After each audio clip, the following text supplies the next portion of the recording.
अगर आपको मेडिटेशन और हेल्थ की बातों को अच्छी रीति समझना है तो यूट्यूब चैनल है शिव शक्ति मेडिटेशन बीके कुसुम, फिर सब्सक्राइब करेंगे और जो लक्ष्मी नारायण का आइकॉन है उस पर टच करेंगे तो हमारी चैनल खुल जाएगी। वहाँ प्लेलिस्ट में आपको सब कुछ ग्रुप वाइज मिलेगा। साथ साथ लाइक शेयर और कमेंट भी कीजिए, इससे आपका दुआ का खाता बढ़ेगा, बुद्धि का ताला खुलेगा और आप जल्दी जल्दी आगे बढ़ सकोगे। ओम शांति। ओम शांति। आपका प्रश्न है, आज का वरदान समझना है। वरदान में आया कि एक के पाठ को स्मृति में रख तपस्या में सफलता प्राप्त करना कर निरंतर योगी बन सकते हैं। तो उसका अर्थ समझना है, अर्थात तपस्या अर्थात सर्व प्राप्ति खजानों को व्यर्थ से बचाना, अर्थात इकोनॉमी करना, ये बात समझनी है। उत्तर है, हम सब समझते हैं तपस्या अर्थात एक जगह पर बैठकर सिर्फ योग लगाना ही तपस्या है या योग भट्टी करना ही तपस्या है, लेकिन तपस्या का अनेक अर्थ है। तो तपस्या का अर्थ आज जो बताया कि तपस्या में अगर हमें सफल होना है तो पहले तो हमें निरंतर योगी बनना पड़ता है। हमें योगी जीवन बनाना है, सिर्फ बैठ के योग लगाने वाले नहीं। तो इसमें आज यही समझाया कि तपस्या का अर्थ है मन बुद्धि को एकाग्र करना, क्योंकि जब तक हमारी मन और बुद्धि एकाग्र नहीं होती तब तक हमारी सुषुम्ना नाड़ी एक्टिव नहीं होती। ईड़ा और पिंगला नाड़ी जब स्टॉप होती है तभी सुषुम्ना नाड़ी एक्टिव होती है। हमने इसको विस्तार से समझाया है, कुंडलिनी चक्र के वेबिनार में भी अभी समझाया, हेल्थ एंड माइंड के टॉपिक में भी बताया है कि कैसे संचित कर्म बनते हैं और कैसे भस्म होते हैं साइंटिफिक रीति से। अभी वेबिनार में डायमेंशन के बाद वो भी आएगा। तो ये बातों अच्छी रीति समझना है कि मन बुद्धि एकाग्र होना अर्थात सुषुम्ना नाड़ी को एक्टिव करना, और सुषुम्ना नाड़ी जब एक्टिव होती है, सहस्त्र चक्र खुलता है, तभी उसके द्वारा परमात्मा की एनर्जी हमारी आत्मा में आती है, माना करंट आता है। इसके बिना आ ही नहीं सकती। तो हमारा सबका पुरुषार्थ ही यह है। तो मन बुद्धि एकाग्र तब होगी जब इस आत्म ज्ञान में मेडिटेशन में इंटरेस्ट बढ़ेगा, तभी हमारी सबकॉन्शियस माइंड खुलता है।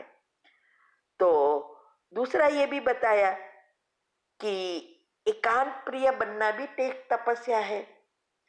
तो एकांत प्रिय बनना अर्थात ऐसा नहीं कि एकांत में बैठ जाना, किसी के साथ बोलना नहीं, कुछ करना नहीं, नहीं।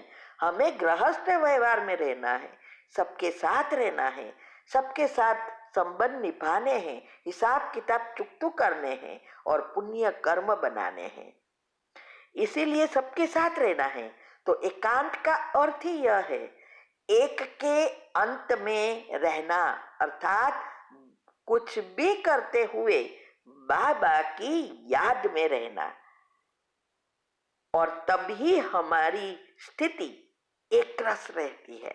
इसको भी तपस्या कहते हैं। एक के रस में कोई भी चीज से हमारा इच्छा ना रहे, इच्छा मात्रम अविद्या। स्वप्न में भी हमें ये बात याद ना आए, ये कोई इतनी इजी नहीं होता है।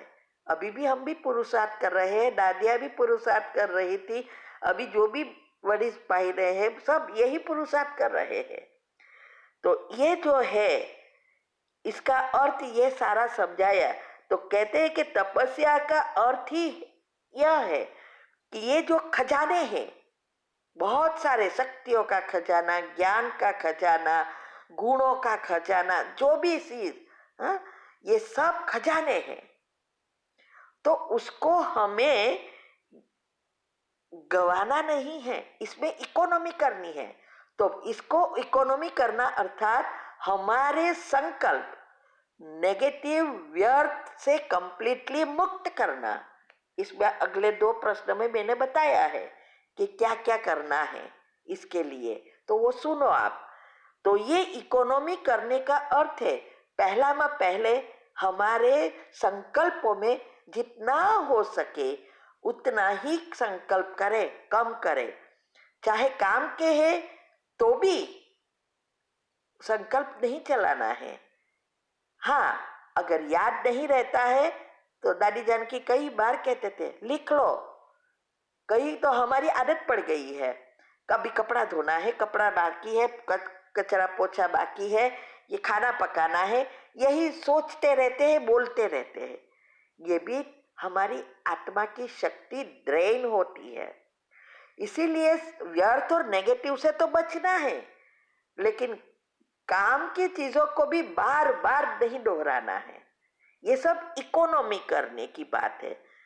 तभी हम ये जो भी खजाना प्राप्त करते हैं उसको जमा, खजाना प्राप्त करने का अर्थ ही यह है कि ये गुण शक्तियां जितनी हमारे अंदर आती है, माना आत्मा में शक्ति पड़ती है, तो उसको बचाना है, उसको गवाना नहीं है। तो और एक के पाठ को स्मृति में रखना,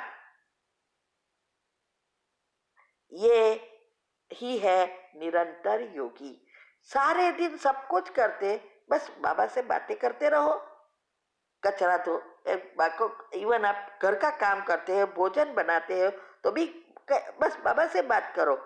तो आपको ऐसी आदत हो जाएगी, अच्छा आने वाला है तो भी आप तुरंत बाबा याद आएगा, अगर कुछ बुरा होने वाला है तो भी बाबा याद आएगा, कोई याद नहीं आएगा। इसके लिए जरूरी है चलो बाबा कचरा कर ले, चलो बाबा पोछा लगा दे, चलो बाबा शॉपिंग करके आए, आज ये लाना है, चलो बाबा अभी खाना पकाना है, ऐसे बातें करते रहो। ये भी कर्मयोगी है। कर्मयोग दुनिया में जो कहते हैं वो अलग है। ऐसे सोच कहते हैं हम तो कर्मयोगी, हम तो कर्म ही करते हैं। कर्म तो सबको करना है। कर्मयोगी का अर्थ यह है योग में रहकर कर्म करना, इसको कहते हैं कर्मयोगी। तो ये नेचुरल हमारा स्वभाव संस्कार बन जाए तो इससे ही सहज योगी।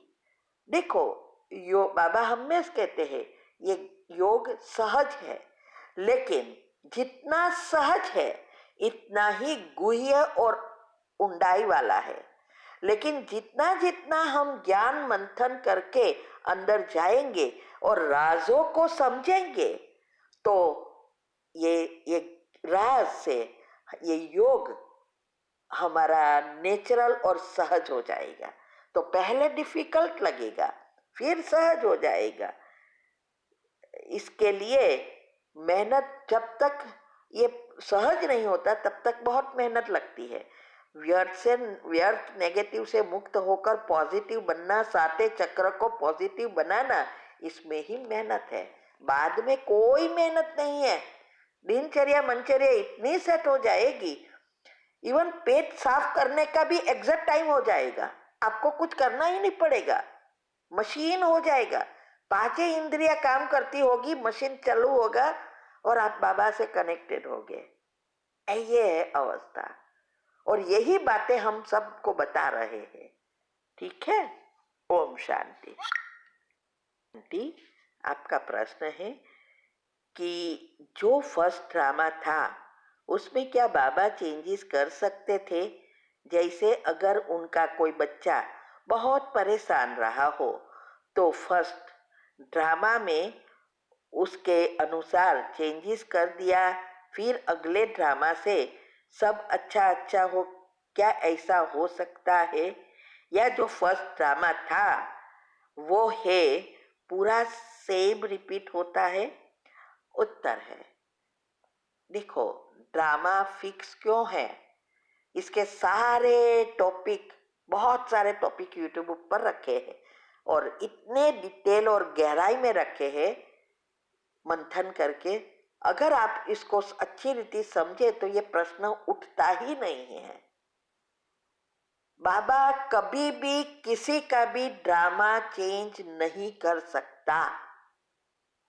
अगर वो एक का करे तो उनको तो सबका करना पड़े। वो सबके लिए समान है, चाहे ज्ञानी है चाहे अज्ञानी है, चाहे कपूत है चाहे सपूत है, सबके लिए समान है। उनके लिए सब समान है। इसके लिए अगर वो हमारे मनुष्य जैसा करता, फेवर करता, तो उसको भगवान कौन कहेगा। इसीलिए देहधारी कोई भी हो वो फेवर कर सकता है, चाहे वो देवता है, साधु संत है, सब। लेकिन भगवान कभी भी किसी के फेवर में नहीं जा सकता। एक क्लियर कर दो। कर्म, यही कर्म की गति सबके लिए समान है, वो किसी को भी नहीं छोड़ता। इसीलिए जो भी हमने किया है वो कोई भूस नहीं निकाल नहीं सकता, डिलीट नहीं कर सकता, खुद को ही करना पड़ता है। तो जो पिछले किया है वो तो होना ही है। अभी अगर वो हम सोचते रहेंगे और ही नया ड्रामा भी बिगाड़ते रहेंगे। इसीलिए ये ड्रामा का ज्ञान दिया है। ये इसको समझने के लिए हमने बहुत साल बिगाड़े, बहुत कुछ किया, ये सारी राज इसीलिए समझ में आया। तो ये कभी नहीं हो सकता। हमें खुद को ड्रामा को चेंज करना, अर्थात नया ड्रामा बनाना है। तो अभी तक आपने जो किया, अगर वो अभी भी आप वही चिंतन करते रहेंगे तो आज के बाद के भी ड्रामा ऐसा ही खराब ही बनेगा। लेकिन अगर आप फुल स्टॉप लगाकर आपको जो चाहिए वो सोचेंगे तो बदल जाएगा।